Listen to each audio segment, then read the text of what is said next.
வணக்கம். சற்று முன் கிடைக்கப்பெற்ற மிக மிக முக்கியமான செய்தி ஒன்று வெளியாகி உள்ளது. மக்களவையில் ராசா உள்ளே வரக்கூடாது என்று சபாநாயகர் தெரிவித்திருப்பது மிகப்பெரிய ஒரு அதிர்ச்சி திமுகவிற்கு எழுந்துள்ளது.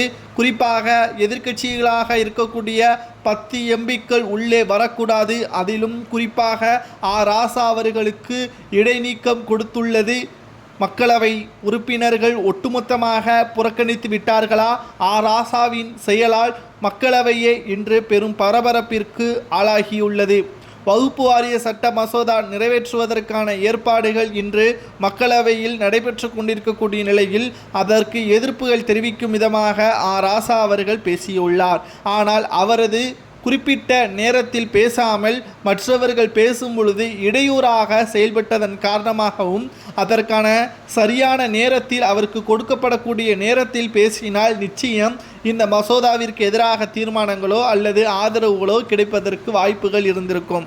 ஆனால் மக்களவை கூட்டத்தொடரையே நாசமாக்கும் விதமாக ராசா அவர்கள் செயல்படுவது எப்படி என்ற கேள்வியை தான் இங்கு சபாநாயகர் முன்வைத்திருக்கிறார். அவருடன் கிட்டத்தட்ட 9 எம்பிக்களும் செய்திருப்பதால் மக்களவையின் கூட்டத்தொடரையே நாசமாக்கும் விதமாகவும் அதை எதிர்க்கும் விதமாகவும் செயல்பட்டதன் காரணமாகத்தான் தற்பொழுது இடைநீக்கம் சபாநாயகரது அனுமதி இல்லாமல் இனி ராசா மக்களவைக்குள் வர முடியாது. இதனால் அவர் எம்பி பதவியிலிருந்து பறிபோனது போல்தான். அவரால் எந்த ஒரு திட்டத்தையும் அங்கு நிறைவேற்ற முடியாது. அவரது கருத்து வாதங்களையும் உள்ளே பதிவு செய்யக்கூடாது என்ற தகவல் தற்பொழுது வெளியாகியுள்ளது. இதனால் வகுப்பு வாரிய சட்டத்திற்கு எதிராக திமுகவினர்கள் இருக்கிறது என்பதை இனியும் முஸ்லிம் மக்களிடம் தெரிவிக்க முடியாது. காரணம் ராசா திட்டமிட்டுத்தான் வெளியேறியிருக்கிறார். ஏனென்றால் மறைமுகமாக ராசா அவர்கள் முஸ்லீமுக்கு எதிரானவர்கள் தான் என்ற தகவல் இதன் மூலமாகவே தெரிய வருகிறது.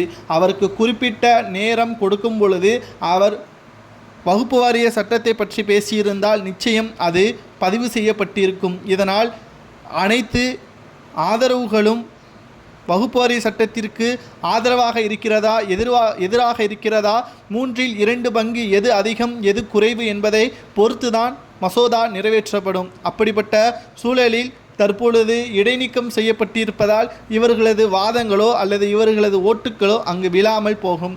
இதனால் பாதிக்கப்படக்கூடியது அந்த மசோதாவில் யார் இருக்கிறார்களோ முஸ்லீம்களாக இருக்கக்கூடியவர்களுக்கு பாதிப்பு ஏற்படலாம். காரணம், முஸ்லீம்கள் திமுகவினர்களை தான் தமிழகத்தில் நம்பியிருக்கிறார்கள். இப்பேற்பட்ட சூழலில் இவர்கள் துரோகம் செய்தது ராசா அவர்களுக்கு புதிதல்ல. கடைசி நேரத்தில் நாங்கள் எவ்வளவு முயற்சி செய்தும் நடக்கவில்லை என்று நீட்டை போலவும் சிஏஏ போலவும் தெரிவிப்பார்கள்.